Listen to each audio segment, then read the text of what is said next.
Veo, Mario, que tenemos cierta tendencia a repetir los mismos patrones de conducta situación tras situación y quizás me equivoco, pero creo que cuantos más años pasan, más difícil es hacer un cambio de conducta.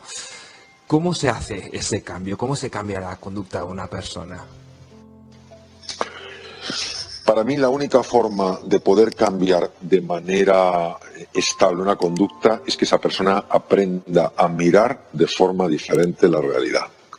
Y cuando tú aprendes a mirar la realidad, lo que hay, mirarte a ti mismo, mirar a los demás, mirar al mundo de una manera distinta, ves cosas diferentes. Ajá. Solo de un cambio en la conciencia, es decir, de un darte cuenta de cosas de las que no te estás dando cuenta, puede surgir una conducta acorde. Esa conducta de tengo que hacerlo porque esto es bueno, tengo que hacerlo porque esto es bueno, es un constante uso de la fuerza de voluntad. Eso para mí tiene un tiempo limitado. Uno no puede estar tirando la fuerza de voluntad toda su vida. Claro. Pero si tú de repente ves que algo que estás haciendo tiene unos efectos que antes no habías visto, de manera natural empezarás a corregir tu conducta. La clave es subir el nivel de conciencia. Para subir el nivel de conciencia hay que ver cosas que no estamos viendo. Y para ver cosas que no estamos viendo tenemos que mirar donde no estamos mirando. Es sorprendente las cosas que se pueden ver cuando se mira. Esto es importantísimo. El entrenamiento de la mirada, que es exactamente igual que el entrenamiento de la atención, es la clave para subir el nivel de conciencia. ¿Qué ocurre? Que si yo, por ejemplo, si quiero cambiar una conducta y me estoy mirando constantemente desde el juicio, esto es bueno, esto es malo, esto es bueno, esto es malo, me premio por lo bueno, me castigo por lo malo a través de mi propia crítica, pues no voy a poder ver dimensiones mías. Si yo, en lugar de mirarme desde el juicio, me miro desde la curiosidad, realmente empiezas a ver cosas que antes no veías. No hemos entrenado la mirada. Y como no hemos entrenado la mirada, vemos lo mismo que hemos visto siempre y actuamos de acuerdo a lo que vemos. Y claro, hacerlo todo en base a la disciplina, un cambio de conducta, tiene para mí sus días contados. Mario, me da la sensación de que el ser humano de por sí es un ser que tiende a lo negativo, ¿no? Porque es mucho más fácil dejarse llevar por emociones negativas o incluso por pensamientos negativos y limitantes que por pensamientos positivos. Es verdad que a nivel cerebral, a nivel de lo que es el funcionamiento de nuestro sistema nervioso, pesa más el peligro que la oportunidad. Este hardware cerebral es verdad que está muy polarizado hacia lo que es detectar la amenaza por encima de detectar la oportunidad. Sobre todo en algunas personas que ya al nacer, y se han hecho registros muy bonitos, muy interesantes en este sentido, al nacer muestran que esta tendencia a enfocarse sobre todo en el riesgo es mayor de lo que habitualmente es. Entonces hay distintas tipologías que muestran que esta tendencia natural a fijarse más en el peligro y en la amenaza en algunas personas está en un nivel más alto de lo normal. Es decir, son personas que es muy raro que cometan un error porque estarán constantemente calculando todos los riesgos, pero también es muy difícil que consigan algo que valga la pena, porque no se arriesgarán nada. Personas que en un mundo tan cambiante como el actual tienen niveles de ansiedad verdaderamente notables. Dicho esto, aquí entra en juego la mente. La mente es un instrumento de la conciencia, que es decir, la mente es algo de excepcional poder que nadie ha sido capaz de definir porque se escapa a toda descripción, pero si tenemos intuiciones, si tenemos sensaciones, si tenemos algunos elementos que por lo menos a nivel de boceto nos permiten comprender lo que es la mente. Entonces, la mente es un instrumento que nos permite que permita a la conciencia, al darse cuenta, interactuar con el entorno. La mente humana está al servicio de la conciencia. Gracias, cuando una persona verdaderamente está equilibrada, cuando una persona realmente está ilusionada, el tipo de pensamientos que produce son pensamientos que ayudan mucho a que esa ilusión, ese estar equilibrado, pueda traducirse, por ejemplo, en la fabricación de cosas, en la realización de proyectos, en la elaboración de estrategias, pues que ayuden, por ejemplo, a crear abundancia y prosperidad para muchas personas. Pero algo nos pasó en algún momento de nuestra evolución, de nuestra historia, y la mente se contaminó con un pensamiento que cada vez voy teniendo, entre comillas, más claro que es la raíz de todos los problemas que tenemos los seres humanos. El pensamiento con el que se contaminó es una idea de separación, que estábamos separados de los demás, que estábamos solos y perdidos, que estábamos aislados. Es decir, es un pensamiento que hace que cuando ves a una persona no solo la veas distinta, sino que la veas distante. Ajá. Esto ha llevado en gran medida, lo que se llama la mente dualista o la mente condicionada, ha llevado en gran medida a que el ser humano se posicione siempre en la idea de que vive en un universo hostil. Ajá. Y al tener esa idea de que hay hostilidad, inevitablemente está constantemente posicionándose, atacando, contraatacando y defendiéndose. Claro, la mente, como puede llevar a cabo en el mundo físico aquello que nosotros creemos, pues claro, si uno se siente en peligro, pues se armará bien. Si uno cree que el otro es un contrincante, el mejor contraataque es un buen ataque. Y todas estas cosas, y creo que gran parte de la violencia que lamentablemente se experimenta en el mundo es fruto de esta mente dualista, que es una mente de prisas, es una mente constantemente de hacer, constantemente de competir, constantemente de buscar el estatus, de buscar las posesiones, de buscar el dominio, etcétera, etcétera, ¿no? ¿Qué pasa? Que para mí la forma de cambiar esto es ir más allá de esta idea, es decir, ver que las otras personas que pueden ser distintas no pueden ser definidas solo por su forma de pensar. Hay personas que tienen un corte político y hay otras que tienen otro. Hay unas que tienen un corte educacional y otras tienen otro. Pero la persona es mucho más que su corte político, la persona es mucho más que su tema educacional.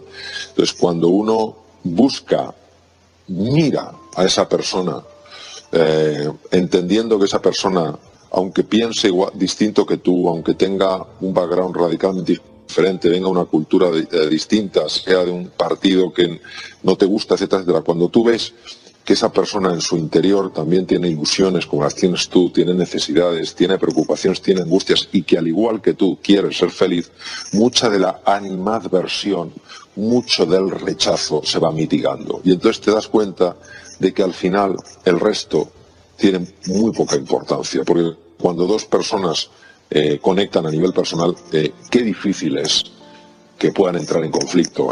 ¿Significa eso que la mente no ha evolucionado todavía lo suficiente para anticipar de forma, digamos, funcional? Yo creo que las personas hemos avanzado muchísimo tecnológicamente, por supuesto, de eso no cabe duda, que la tecnología hoy en día es la locura, pero creo que hemos avanzado muy poco psicológicamente. Es decir, sigue habiendo un profundo egoísmo en nuestro corazón, sigue habiendo una profunda envidia en nuestro corazón, sigue habiendo una profunda violencia en nuestro corazón. Y eso inevitablemente se expresa en mayor o menor medida. En algunas personas saldrá más, en otras saldrá menos. Y esa falta de evolución es debido precisamente, siempre desde mi perspectiva, desde mi experiencia, que seguimos atrapados en un modelo mental que no funciona. Un modelo mental que sí funciona para construir cosas, para avanzar tecnológicamente, pero un modelo mental que no funciona o no funciona lo suficientemente bien para unir personas. Anticiparse es siempre importante, pero lo que realmente transforma la existencia es llevar tu mejor versión a cada momento del presente. Porque si tú en cada cosa que estás haciendo estás poniendo lo mejor que hay en ti, de forma natural estás construyendo un futuro prometedor desde un presente donde estás verdaderamente comprometido. Está bien, obviamente, tener pues, unas previsiones de cara al futuro, pero lo que hay que tener mucho cuidado es en vivir en el futuro, cuando en realidad el único tiempo que existe, es el presente, el que pueden tocar nuestros 5 sentidos. ¿Qué pasa con la mente que estoy llamando la mente condicionada, la mente dualista? El problema de la mente dualista es que utiliza la proyección al futuro, que es natural en la mente, porque hay áreas cerebrales, la corteza prefrontal, que lo que permite es mirar al futuro. Lo que utiliza la mente dualista, esta mente que está enferma, realmente enferma, lo que hace es proyecta al futuro, pero lo que proyecta es la preocupación, es la ansiedad, es la angustia de lo que puede pasar. Qué pocas personas realmente cuando están proyectando el futuro están sencillamente anticipando posibilidades. Pero lo mismo hace con el pasado, es decir, cuando la mente dualista nos lleva al pasado, ¿a qué nos lleva? Nos lleva la mayor parte de las veces a lamentarnos por cosas que teníamos que haber hecho y no hicimos, por decisiones que teníamos que haber tomado y no tomamos, etc. Que pocas veces es para llevarnos a un sitio agradable. Y cuando nos lleva a un sitio agradable, muchas veces no nos lleva sencillamente para que podamos reconocer algo que funciona en nuestras vidas. Es para alejarnos del presente y se convierte en una evasión, ¿sabes? Entonces, yo creo que ahí está uno de los grandes retos para cada uno de nosotros. El saber, por supuesto, entender que hay un futuro,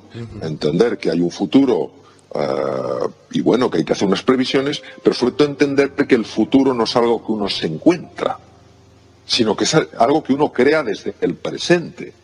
Y claro, eso lo que lleva a la fuerza, lo que lleva a la acción, lo que lleva al compromiso es al presente.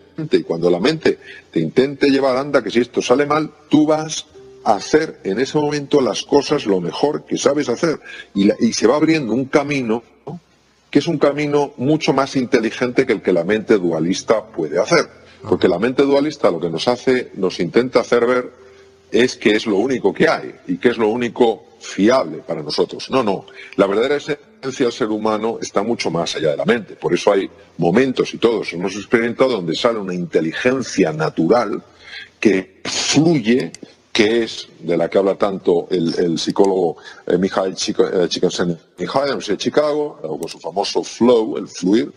De manera natural te sale una forma de hacer las cosas tan sumamente inteligente, tan sumamente creativa, que dices, pero ¿esto dónde ha salido? Si este no soy yo. Claro, que ese eres tú. Ese eres el verdadero tú. Lo que pasa es que como vivimos dormidos, nos pensamos que somos solo lo que, pues eso, lo que es este pensamiento automático y esta mente dualista nos dice que somos. ¿Se puede enfermar de rabia o de miedo? ¿Sabes? Es decir, naturalmente que sí, naturalmente que sí. El miedo extremo, claro que puede matar. La rabia extrema puede producirte una subida tan masiva de la tensión arterial que te reviente un vaso cerebral, un vaso de la retina, un vaso del corazón. Naturalmente que sí. Es decir, esto de que el cuerpo y la mente van cada uno a su bola, es que no tiene ningún sentido. Es decir, son dos realidades que no se pueden separar. Sí se pueden distinguir para podernos entender, pero no se pueden separar. La persona que está constantemente resentida o constantemente asustada o constantemente llena de rabia está permanentemente liberando cortisol en la sangre, permanentemente. El cortisol, que es una hormona muy favorable cuando sigue los ritmos naturales de su liberación, liberado en cantidades tan grandes y de forma tan irregular y tan constante, se va comiendo el hueso, se va comiendo el músculo, el hueso pues produce obviamente una osteoporosis, se va comiendo la matriz ósea, con lo cual es más fácil de una fractura, produce la sarcopenia, la pobreza muscular, porque se va comiendo un músculo, va atacando, sobrecarga el corazón, sobrecarga las arterias, aumenta los niveles de el famoso LDL, el colesterol que se suele llamar, pues, o que se suele comentar como el colesterol malo, etcétera, etcétera. Es decir, es que es así. Es que es así. O sea, no estamos hablando de que el problema sean momentos de miedo, momentos de tristeza, momentos de rabia, aunque hemos visto que en el caso que le he puesto de desprendimiento de retina fue un momento de rabia intensa. Es que estamos hablando de que hay personas que viven en ese estado de rabia permanente, en ese estado de resentimiento permanente, en ese estado de miedo permanente. Y eso inevitablemente repercute en el cuerpo, pero porque son la misma cosa. Los estados mentales y los estados emocionales son las dos caras de la misma moneda. Mueves una, se mueve la otra, ¿sabes? Entonces hoy, con la investigación que hay en uno de los centros más importantes del mundo, a mí sigue chocándome que esto todavía sea algo que sorprenda a tantas personas, incluso que llegue a sorprender a muchos médicos. Entonces, claro, estamos hablando de algo tremendamente potente y por eso lo que es la gestión emocional es una de las cosas que en este mundo tan analfabeto emocionalmente, sencillamente porque las emociones ha sido objeto privado de cada uno, donde no se le ha dado especial relevancia, pues ahora resulta que tienen el papel más importante. ¿Cómo podemos estar alerta del estrés y qué hay que hacer para reducirlo? Bueno, en primer lugar, yo diría que nuestra sociedad dice que el estrés es malo, pero aplaude el estrés. La persona que dice que está sumamente, o sea, que no tiene tiempo para nada, es percibida como el gran triunfador. Ajá. Todos tenemos el tiempo muy ajustado, está claro. Pero dentro de tener el tiempo ajustado hay una parte que tiene que formar parte de esa inversión de tiempo, que es estar constantemente reequilibrando cada vez que te desequilibras. Pero nuestra sociedad sigue pensando que el ir deprisa, corriendo de un lado a otro, es un signo de que eres una persona importante y que te van bien las cosas. Entonces, ¿qué podemos hacer? Darnos cuenta de que esto es absurdo, de que para poder funcionar bien en la vida hay que estar equilibrado. Que si una persona no está equilibrada, todo lo que haga, tomar decisiones, resolver problemas, ir a visitar a un cliente, tener una charla con su hijo, con su mujer, con su marido, con su amigo, con su novia, con quien sea, va a estar impregnado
de esta tensión.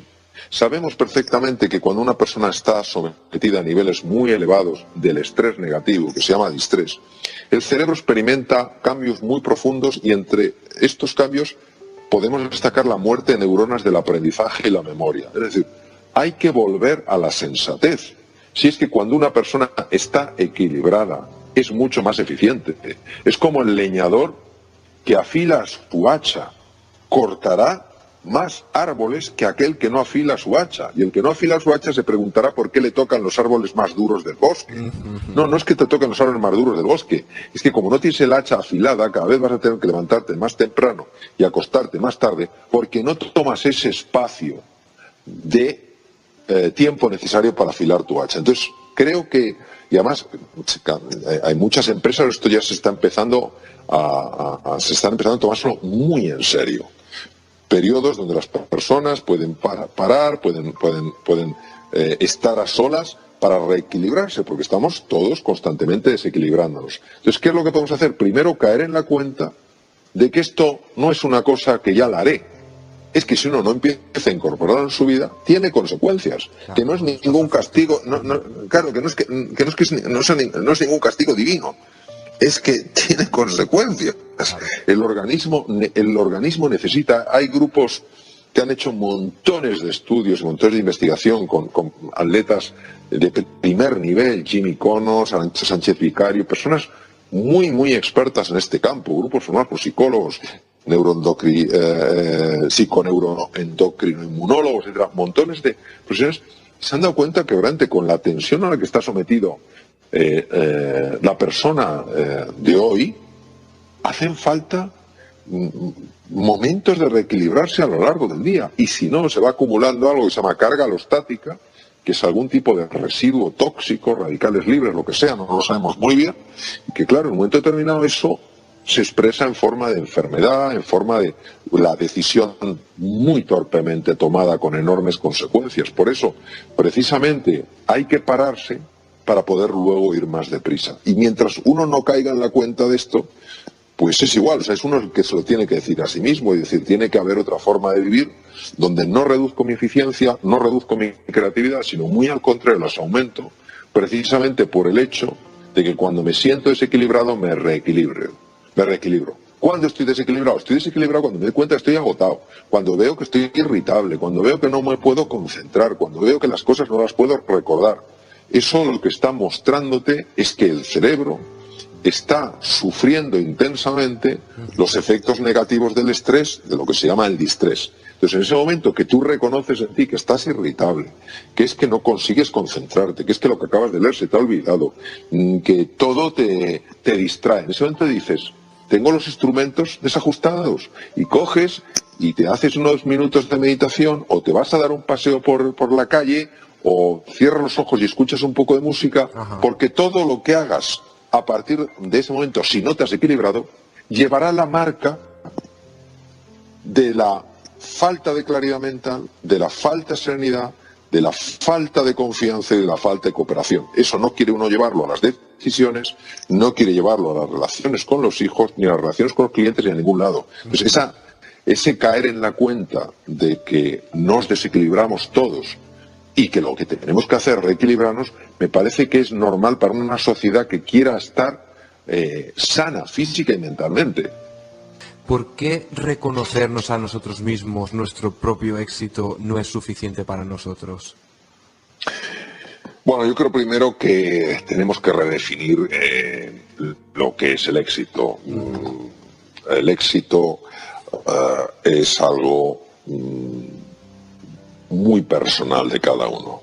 Hay gente que son tremendamente idolatrados por un montón de personas y que en su interior están hechos polvo. No tiene sentido lo que hacen, aguantan el tipo como pueden, sonríen forzando todos los músculos del cuerpo, los demás creen que son gente de éxito, ellos no se sienten así. Por tanto, yo sería tremendamente respetuoso con lo que cada uno defina como éxito. Pero no es la sociedad la que tiene que definir qué es el éxito. Es verdad que la sociedad premiará unas cosas y no...